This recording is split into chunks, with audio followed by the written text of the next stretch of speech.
Itu cukup menarik gitu ya, karena ini kan kita tahu ada satu orang pengusaha, dia ini seorang mualaf ya, panggilan hitsnya itu adalah John LBF. Padahal nama aslinya itu Henry Kurniadi. Dia ini pengusaha asal Tangerang dan udah punya beberapa bisnis. Baru-baru ini kok tumben ya pengusaha viral gitu ya, biasanya juragan-juragan gitu. Nah dia ini kemarin baru aja menawarkan gaji 10 juta rupiah kepada anak yang kemarin viral, si Tiko. Ingat kan? Ingat juga. Nah si Tiko ini kan kemarin kita tahu ya kalau bertahun-tahun hidup tanpa listrik dan sebagainya. Nah ditawarkanlah gaji 10 juta untuk bekerja di perusahaannya John LBF. Nah namun nih mantan-mantan pegawainya akhirnya pengen mengungkap juga, ini kayaknya sama nih ya sama Om Ferry gitu ya, sukanya mengungkap-ungkap masa lalu gitu ya. Katanya tuh udah dulu aja suka potong-potong gaji karyawan, sekarang aja sosok dermawan. Jadi dari sini akhirnya kita juga belajar jangan sampai yang namanya sebuah tindakan itu bukan cuma actionnya saja, tetapi harus dari hati gitu ya kan.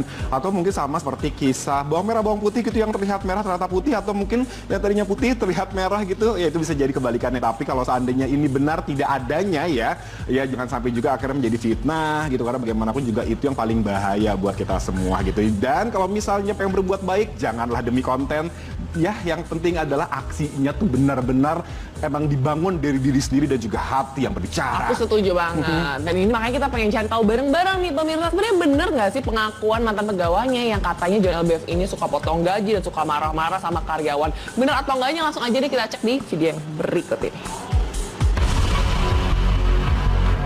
Dipuja-puja karena kebaikan hatinya yang sering diperlihatkan di media, mulai dari sifat royal memanjakan karyawan hingga menawarkan pekerjaan dengan gaji fantastis kepada para pengangguran, John LBF kini dituding mantan karyawannya sendiri. Dalam curhatannya di media sosial, SDP membeberkan sederet aksi John LBF sebagai pimpinan yang dinilai oleh sang mantan karyawan sebagai pemimpin yang tidak adil dan semena-mena memperlakukan karyawannya. Antara lain, bukti chat via WA yang menuding John LBF memotong gaji karyawan tanpa kompromi. Sang pengusaha pun dituding memaksa para karyawan bekerja hampir 24 jam, di mana jam dinding sudah menunjuk pukul 23.00, namun sang pemimpin masih menuntut para karyawannya bekerja. Dari sederet bukti yang diperlihatkan sang mantan karyawan, lantas benarkah semua yang diperlihatkan John LBF selama ini di media hanya kamuflase atau pencitraan belaka? Pada pusaran ini, publik tentu masih diingatkan pada dua sosok Crazy Rich Donny Salmanan dan Indra Kents yang pernah menjadi sorotan luas di tanah air. Awalnya suka pamer dan menghambur-hambur uang kepada masyarakat luas, belakangan justru terkuak jika kedua Crazy Rich tersandung oleh masalah penipuan hingga penggelapan uang. Mungkinkah hal yang sama akan terjadi pada John LBF yang kerap ikut mempertontonkan sisi kekayaannya serta 6 buah perusahaan yang dimiliki? Hadapi cuitan mantan karyawannya yang berinisial SDP yang diduga telah mencemarkan nama baiknya, pengusaha John LBF pun meradang. Pengusaha yang kerap dipuji karena suka royal untuk memanjakan karyawan hingga bagi-bagi uang kepada orang yang membutuhkan ini pun heberkan siapa sosok SDP selama 2 tahun bekerja di perusahaan yang kini dimilikinya. Saudari SDP ini, mantan karyawan saya itu saya jujur agak menyayangkan banget sih, karena saya masih ingat betul saudari SDP itu masuk di High Five itu di perusahaan saya itu. Waktu itu saya masih karyawan, Mas. Saya masih marketing tahun 2020. Ya, kalau saya nggak salah ingat itu antara bulan September atau Oktober lah ya 2020 itu. Dia masuk ke perusahaan saya, memohon sampai nangis, demi Allah saya berani bersumpah. Ya, mohon Pak, saya pengen kerja Pak, di sini saya nyari kerja susah. Akhirnya saya terima di posisi marketing. Jadi salah satu saksi hidup bagaimana John LBF berusaha selalu menjunjung tinggi prinsip untuk selalu menyejahterakan karyawan, tapi kini air susu itu seolah dibalas air tuba. John LBF tak menyangka SDP yang dulu ikut dimanjakannya sampai menerima gaji sampai belasan juta rupiah setiap bulan kini berbalik untuk menyerangnya. Sang mantan karyawan pun disebut John LBF tak tahu rasa berterima kasih alias maruk.